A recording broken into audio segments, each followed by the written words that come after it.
President Trump is waiting for the Mueller report. They're closing? Yes, next Tuesday. Okay, the last thing I want to be when the end of the world comes is sober.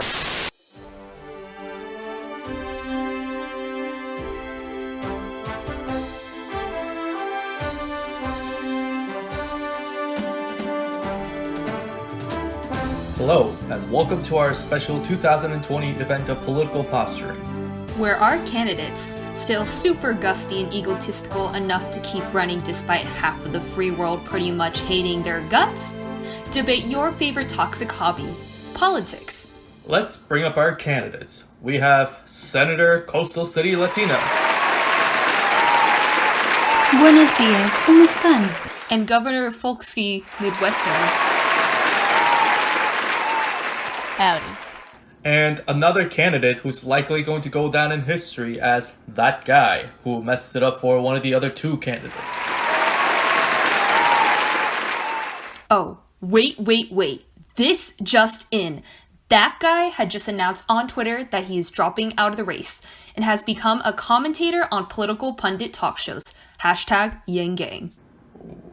Well, let's just go ahead and continue on with our leftover candidates. And I want to emphasize the term leftover. Governor Folksy, we're living in a much more diverse America. How do you plan to respond to this? Close the borders? Open the borders. Now wait, hold on just a minute. I have not said anything yet. Why aren't we talking about the people that we're afraid of? The ones who hurt Americans, the ones who harm our economy, create anxiety in our schools, and undermine the American way of life. Who are you talking about, Senator? I am not answering that question, but what I will say is troops, flag, Constitution, American Eagle, America.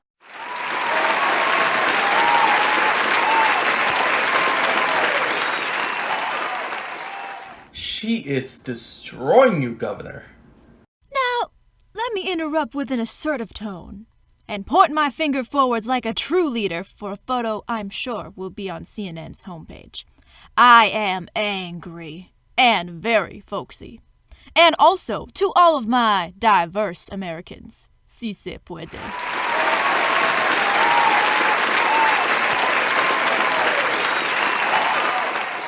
Don't you dare try to out-Latino me. Hey, no oldies Al Gore. Hate the game. I guess we're doing this again. Seriously, do we really have to go through another election season? I was just starting to like my uncle again. Yeah, and it looks like I'm updating my privacy software. Many are still scarred from the surprises of 2016 and the divisiveness that followed, to the point that they just want to tune everything out. Tell me about it. I mean, I'd rather play Fortnite than listen to these two empty suits over there. Hey, don't trash talk to us. It's not our fault we're your only choices. What are you babbling about? Well, we're here because we're career politicians. I've held several congressional positions throughout my several years of service. And I've been a mayor and a governor and I think something else in the last few decades. Someone put us here, really. It's your fault for voting for us in the first place. That's impossible. Why? I don't vote. Why not? You get an awesome sticker that makes you feel superior to all your friends on Instagram. Why don't I vote? Well, 'cause no one really appeals to me. No one makes my heart race. No one excites me. This is a U.S. election, not Tinder. You aren't swiping right or left for a potentially epic but likely nightmare of a Friday night. You're choosing someone who will have the launch codes, whether or not legislation that affects schools or infrastructure or your personal rights passes, a congressman or senator or local official who will represent your interests. Does it matter? Really? I mean, our system's so messed up. One vote doesn't really make a difference. Plus, no matter what happens, nothing really changes. I'd rather go binge watch The Mandalorian. Are you serious? What do we have to do to get you to the polls? Give you a free 3-month subscription to Disney Plus? Don't you care that the climate is changing? Aren't you afraid of your rights being taken away? How can you be so apathetic? Unpatriotic. Un-American. I know what all of you out there are thinking. This might be satire, but this might be also annoyingly true. We live in a time where it seems that people are becoming more glued to their phones. Divided and isolated because of social media and hyperbolic rhetoric that makes politics a topic to avoid at Thanksgiving, and well, any other breathing moment. And with this culture of one-day shipping, superhero movies, and deteriorating attention spans. Sorry, what was I talking about? It's easy to be cynical of our electorates and think that voters just do not care, especially when we look at minority trends. In the 2016 election, minorities such as African Americans, Latinx, and Asians voted at lower rates than white Americans, especially when compared to white Americans with college educations who voted at 79%. So you do the math. And it's okay to be good at math, by the way. With Asians already being a small population, a low voting turnout does not bode well for fair representation politically. But can we say that this is apathy? Actually, there are far more sinister forces at work here. Forces that often go unseen or even justified with questionable logic. In the end, all that happens is that the group that has always had more influence maintains that influence, while the more marginalized, the more invisible become forgotten and ignored. And to change these trends, to make sure our voices are heard, the first thing we need to do is understand the causes of these problems.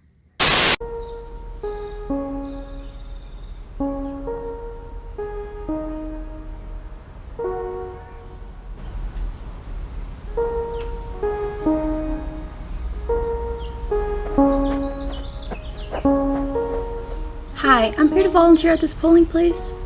Hello, welcome to the team. What's your name? Nicholas.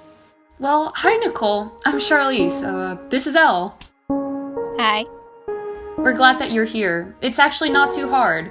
All you have to do is pass out ballots, answer questions that voters might have, and check your role when people come up to you. Okay, cool. Here, let me show you how it's done. Hello, sir. Are you here to vote? 안녕하세요. I'm sorry, sir. I don't... 저기 투표하러 왔는데요. 여기에 뭐라고 써지는지 모르겠는데요. Oh, don't worry, Charlize. I got this. I watch a lot of Korean dramas. 이게 세금을 낮춘다고 하는데 그게 사실인가요? Alright. I think he's saying that for the last several years he's been suffering from amnesia, and that only now has he realized who he is and that he must find the woman he loves before she gets married to his father's murderer. Oh my god, am I that woman? No, don't be stupid. He's trying to vote. 혹시 이거 통역해 주실 분이 있나요? Sir, you're here to vote, right? Can I get your name? I have to check my role. 죄송한데 무슨 말인지 모르겠는데요. I don't understand. Elle, can you... Sir, can I help you? 투표를 하러 왔는데 이분들이 계속 Sir, I would be honored to help you find your long-lost love. I think that's me. This isn't a Korean drama. 아이 참. Okay, look, let me tell you what. Let's see if we have something that can help him. Maybe we can get a translator or... Wait. Excuse me. Huddle up.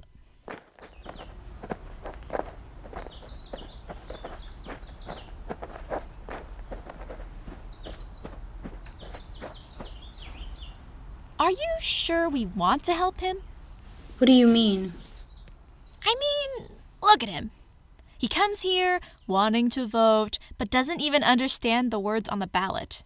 Do we really want to give a guy who doesn't understand English the ability to influence our elections? Wait, Just because he doesn't speak English doesn't mean he shouldn't be able to vote. If he's a citizen, he has that right. He just needs some help with the language. I'm Latinx and I have family members who are in the same boat. They have the right to vote, but they have trouble understanding because of the language barrier. Well, if he or if anyone wants the right to vote, they need to learn our language. Our language? Wait, hold on. That's really not fair. Well, this is America, and here we speak English. I mean, aren't you at least a little worried? Aren't you concerned? Even if he did learn enough English, he probably wouldn't vote for, well, he probably wouldn't vote for what's good for America. Are you saying somehow that just because he doesn't speak our language, that he doesn't care about America? Well, obviously he's not from here. Not really, anyway. If he were, he'd know how to speak English. And I'm worried that maybe he'd vote against America. He'd be giving away his vote to those back in his home. You're talking about him as if he's a spy. Maybe he is. Maybe he's here, infiltrating our election on behalf of Kim Jong-un. Excuse me, sir? I'm going to need to see some ID. ID? 있는 것 같은데. Elle, you can't do that. We don't have voter ID laws here. He doesn't know that. Besides, Georgia, Indiana, Kansas, Mississippi, North Carolina, Tennessee, Virginia, and Wisconsin all have voter ID laws. What's the big deal? What's the big deal? You're discriminating against him. Okay, good. See, he has one. See, you know what? This isn't good enough, Harrison. Did your handler like Star Wars or something? The problem is that this is a student ID. You have to have a government-issued one. How do I know that you didn't just make this yourself on your Samsung printer? Wait, hold on. 무슨 말 하시는 거예요? 투표를 못 한다고요? 잠시만요. Elle, you're being unfair here. This guy's trying to exercise his right, and you're trying really hard to prevent him from doing so. 이런 게 어딨어요? 저 미국 사람이에요. I don't care. I'm trying to protect the sanctity of the ballot. I'm protecting this election from foreign influences. And you know what? I don't even see his name on my roll. 이런 게 어딨어 참. Are you kidding me? I'm as American as any of you. I pay my taxes, I follow the law, I work hard and pledge allegiance to the flag. I love this country and you're telling me I can't vote? You know everything that you're doing? The idea of voter ID laws and the notion that an official language, that's all discriminatory practice based on one thing. Xenophobia. The idea that if you do not fit in the American profile, you are considered a threat, or you just do not count. Even from the start of this nation, voting was called a right reserved for only certain races and classes. And even when voting slowly became more available to all citizens, there were still laws that discouraged and actively prevented certain people from voting. Mostly minorities, foreign-born citizens, or individuals on the lower economic spectrum. Such suppression came in the form of the poll tax or literacy test. And even when such requirements were overturned by the Voters' Right Act of 1965, voter suppression survived. Even today, there's Intimidation, disinformation, strict voter ID laws. English-only legislation. Use it or lose it laws, in which voters are removed from registration rolls. States have tightened the window for absentee, overseas, and early voting, and banned same-day voter registration. And often, these rules and regulations impact minority groups more significantly, while giving more leverage to those who had voted the right way. So it's okay for Cousin Larry, who sticks fireworks up his nose and lights them, to vote as long as he does it the right way. He's fine. He's family. But when a minority votes, we have to take precautions. And how does this affect Asian Americans? Well, Asian Americans are minorities too. They live in these communities that are often discouraged from voting. So we might think it's because people don't care. But when we actually look deeper into the reasons that minority groups don't turn out as much as others, we see that the obstacles are a lot more complicated. And often, come election season, many minorities avoid the polls. if they're told they don't meet this litmus test. That they're not really from here? They'll never feel like their voice matters. So, why even vote?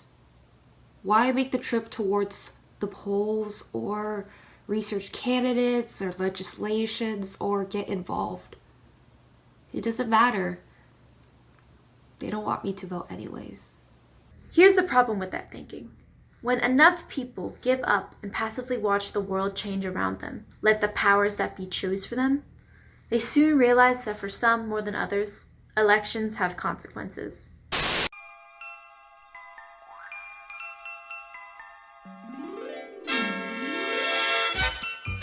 Hello everyone, and welcome to Prove You Belong Here! The game show where we go back to a particular period of time and have our contestants prove that they belong here in America. I'm your host, Charlize Knoll. Now let's bring our first contestant. They're half white, half Chinese, and wants to make their family proud. Elle Dunham, come on down. Hi, Mom. Hi, Dad. Elle, let me take you back to the late 1800s. Chester A. Arthur is President of the United States. This Chester A. Arthur is ruining America! Congress had just passed a law making polygamy a felony. Just one husband? Whatever will I do? And there has been a massive influx of Chinese immigrants. There are just too many Chinese here. Wait, are we in the late 1800s or present-day Irvine, California? Now, fearful of the influx of Chinese immigrants, the president has signed into law the Chinese Exclusion Act, ushering in a period called the Driving Out Era, in which anti-Chinese Americans use violent tactics to force Chinese immigrants out of their own communities. Now, Elle, there is a mob right outside waiting to take you away and beat the living daylights out of you. Are you ready to prove you belong here? Of course, I belong here. I'm actually a citizen. I'm half Chinese, sure, but if I may remind you, I'm also half white. Can you prove that? Where are your papers? Papers? What are you talking about? Oops, sorry Elle, I forgot to mention that in 1892, the Dairy Act was passed, and Chinese Americans had to carry certificates of identity to prove they're allowed to stay here. Look, I don't have any papers on me. I'm a citizen. I'm American. I don't usually need to carry papers with me. I mean, what is this, Nazi Germany? You don't look like a citizen. Your eyes, they're curved a little too much. Yeah, so you have to prove to me you belong here. Hey, wait, no! Aw, that's too bad, Elle, but thanks for playing our game. Prove you belong here! Now, on to our next contestant. He's Japanese American and loves posting memes on Facebook. Harry-san, come on down. Hi everyone! Okay, Harry-san, we're in 1942. Japan has just attacked Pearl Harbor. America is on the brink of war. Oh yeah, that was such a tragic time in history. I remember reading about it in elementary school. The horror that day, the needless loss of life. It was a sad day for America. What do you care, you dirty Jap? What? Yeah, you Emperor's puppet! You think you can attack us and we'll bow down to you? We're Americans, we don't back down! Wait, hold on. I was born here. Here, let me show you my birth certificate. Oh my god, he's gonna kamikaze us! I got you! No, you can't do this! I'm an American citizen, look! Here, I have a social security number, look! Oh, hey, what do you know? You do belong here. Well, that's rare. I guess you win our game. Prove you belong here! And here's your prize, an all-paid trip for you and your family to Manzanar, California. Alright, cool! Where is that? Manzanar, California, home of the Manzanar Relocation Center, a concentration camp where, at the order of FDR, you'll get to stay with your own cot inside of a cramped cabin where you get to stay with 50 other Japanese men and women and share one bathroom. Sounds like college, huh? And are you concerned with your safety? Afraid of getting lost in the expansive desert? Don't worry, the perimeter of barbed wired fencing and machine gun armed soldiers will certainly keep you in your keep you safe. And do you love celebrities? Maybe you'll be seeing stars, since George Takei will also be at the camp. Before he becomes famous, though, so... This is not right. You can't do this to citizens just because of the way they look or where our parents are from. My family built a business here in America, a grocery store where they sold fresh fruits and vegetables. They started from nothing and lived the American dream to send me and my sister to school. I played baseball in high school. There are lots of other families that way. You can't say that they're not American because their last names are Matsuda or Tanaka. We love America. America is our home. We know no other place than our home. I'm sorry, Harry-san, but Americans are scared. You yourself may not be with the Japanese, but you have Japanese blood in your veins, and that makes Americans nervous. Not the most logical thing, I know, but we have to control the chaos. So, we're gonna put you in a concentration camp. It's only responsible that the US government takes away the right of some citizens in order to make Americans feel at ease. But I am American! Alright, well that was fun. How about one more contestant? Nicole, you wanna go? No, come on. We'll go to the Mexican border in 2018. No? Well, okay. I get it. I mean, no one ever wins this game. Not really anyways. There's always going to be a question of whether or not you actually belong here. Whether or not you're just a guest. Your ability to be here, there are conditions. Even if you have the right documentations, even if you have an American passport or an American birth certificate. And so, you have to be managed. You have to prove you deserve your God-given rights. You'll never be able to prove you belong, though. You know why? Because you can love apple pie, watch the Super Bowl, put your hand over your heart and pledge allegiance to the flag. But your eyes will always be too slanted, your skin too brown or yellow, your culture too backwards, and your mother tongue too strange for you to ever truly belong here. And it's with that logic that for so long those in this country who don't fit the profile of an American are disenfranchised, kept silent. And if we allow this for too long, we permit the idea that we can't see them. They don't exist. You may not mean to ignore that injustice that's so easily looked away from. Some important developments in our war against the Chinese virus. But it's all too easy for us to only focus on our own needs and concerns. I may be half Chinese, but when people look at me, they don't see an Asian person. They see a white person. And I'm sad to say that it's been a privilege for me, an advantage that I don't look like my mom. I see now that people have treated me a certain way because I pass off as white. That's put me in a bubble pretty much all of my life. I didn't even know that Asian people really had problems. I mean, of course, there are a lot of people who are doing well, but there are a lot that get ignored. When you actually look at the numbers, when you look at the Asians that are typically ignored, Vietnamese, Cambodian, Thai immigrants, the so-called jungle Asians, as comedian Ali Wong puts it. When you actually look at those numbers, you see that this model minority myth is really just that, a myth. And if I'm being honest, the election doesn't really affect me. Not really anyways. Sure, I might pay a little more in taxes or whatever, but if we put a Democrat in office, nothing changes for me. If we put a Republican in office, nothing changes for me either. California passes a law that makes gay marriage illegal.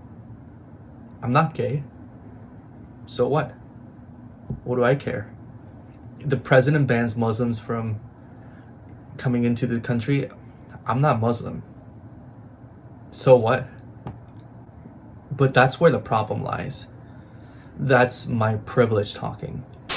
Some of us straight up experience the consequences of our politics more than others. When I was in high school, I had a substitute teacher say to all our Mexican students in our class that there were too many Mexicans in this country and that the Mexican president should fix things in his country so everybody could go back home. Home?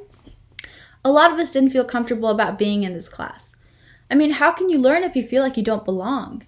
And the funny thing is that this was my Spanish class, and he wasn't the only person who felt like this. A lot of people in school, my classmates and teachers, would constantly remind us that America and Americans come first, hinting that those who weren't born here, and those who may not even be legal, we come last. We only deserve what's left over. Since 2016, I feel like people have felt empowered to be overtly racist, like they've reclaimed some sort of right to call Mexicans wetbacks or beaners or criminal aliens. And it scares me that so many people insist that they have more of a right to put my friends down than we have a right to feel like we deserve a place in America.